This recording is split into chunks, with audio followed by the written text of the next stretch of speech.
What's up guys, Joey here for Tech, and HMD Global has recently released a new refresh of one of its entry-level devices in the form of the Nokia 2.4. A successor to last year's Nokia 2.3, it features a slightly larger display, more RAM and storage, and a slightly bigger battery. Let's take it out of the box.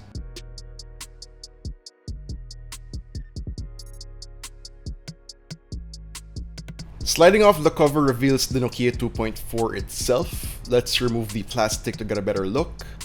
Under the phone is the complimentary SIM ejector tool, followed by the manual and warranty card, a complimentary clear case, and this is what it looks like on the Nokia 2.4. On the other side of the box, we get the 5-watt charger, micro USB cable, and a pair of 3.5mm earphones. Not just to the eyes, but also to the hands, the Nokia 2.4 feels very similar to its predecessor, which isn't to say that's a bad thing at all. It feels nice and solid, features a unibody design, and the back panel comes with a nice textured matte finish. Up front, we have a 6.5-inch IPS display coming in with a resolution of 720 by 1600. The bezels surrounding the screen are a little bit thick for today's standards, but this is easily forgiven due to the entry-level nature of the device. A water drop notch along with the top bezel houses the speakerphone and 5-megapixel front-facing camera. On the left side, we have the triple card tray with slots for 2 nano SIM cards and a micro SD card. We also get a dedicated Google Assistant button here. Moving to the right, we get the volume rocker and power button. Up top, we have the secondary noise cancelling microphone and the 3.5mm headphone jack. Down at the bottom, we get the main microphone, micro USB port, and the loudspeaker.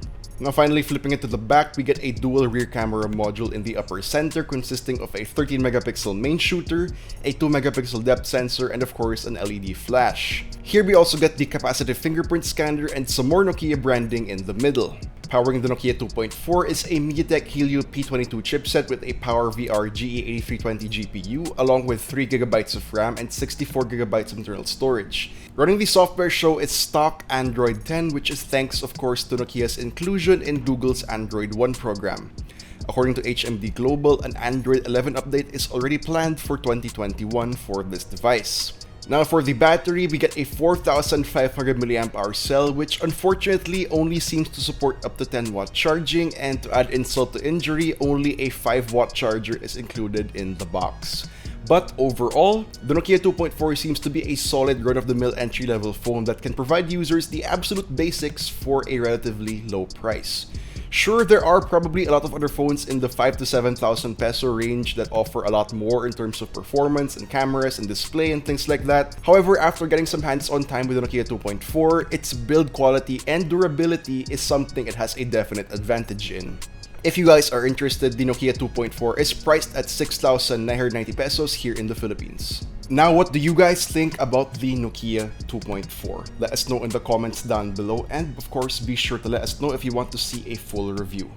If you enjoyed this video, please do drop a like, subscribe to our channel for more content, hit the bell icon so you don't miss any future uploads, and be sure to visit yugatech.com for the latest tech news and reviews.